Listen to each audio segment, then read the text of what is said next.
So this is a part two to a video that I did a little while back titled Encounter with an Energy Vampire. I wanted to make this part two to bring some clarification to some things.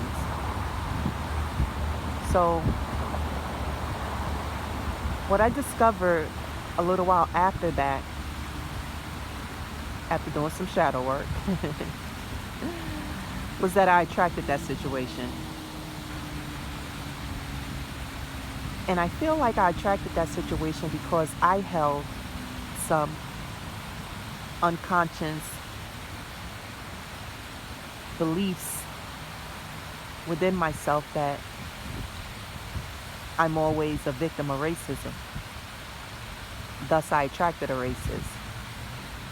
And the reason why I call her a racist is because one of the first things she said was, she hate bitches like me.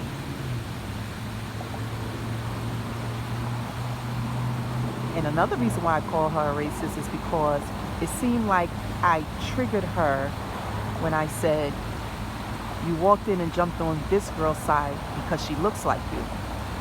You don't even know what the fuck is going on. And the reason why I felt like I called out her shadow when I said that was because it caused her to have a meltdown.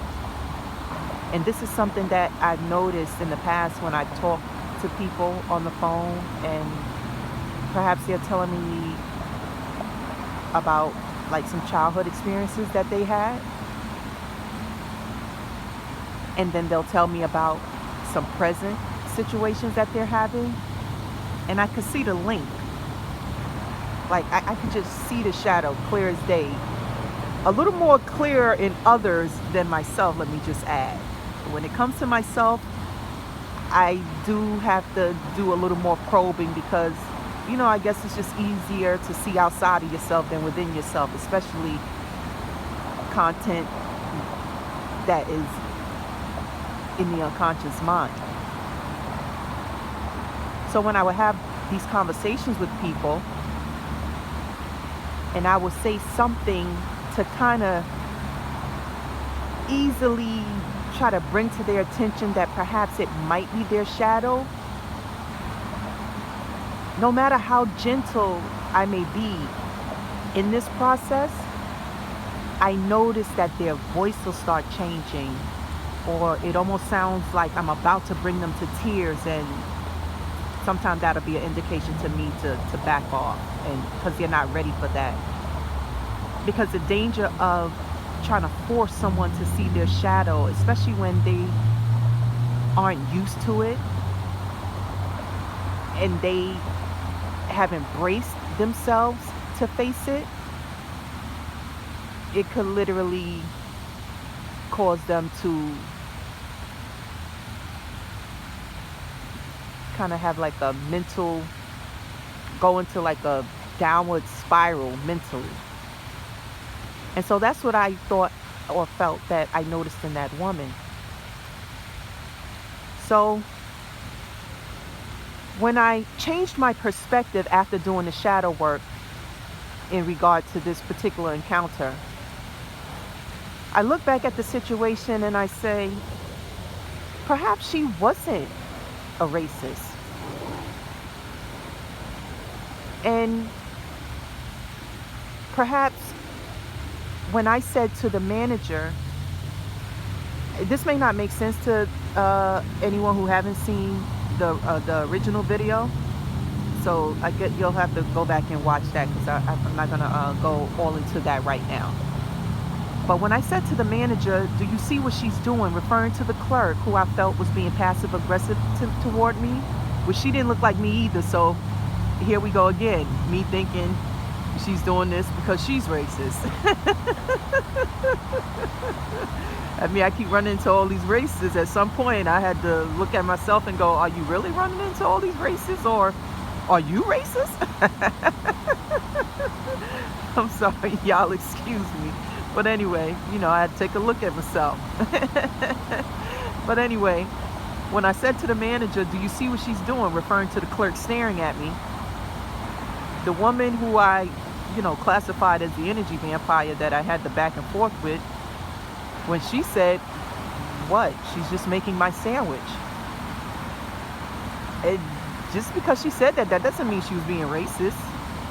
It was probably a legitimate, you know, statement. Like, I don't see what she's doing. I see her getting ready to make my sandwich. I don't know what you're saying, you know? And I responded by saying, mind your business. So right there, I kind of took that situation to another level. I mean, somebody tell you mind your business, especially the way I said it, and in a very dismissive way, it's like, excuse the phone ringing in the background, I'm not about to answer it.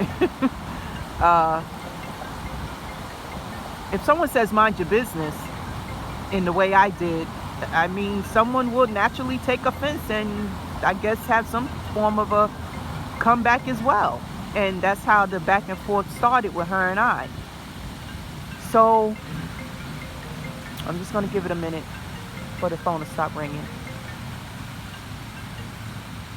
So from hindsight, when I look back at the situation, I had to question, was it even a racial situation, or did I make it that way because those were the lenses I had on?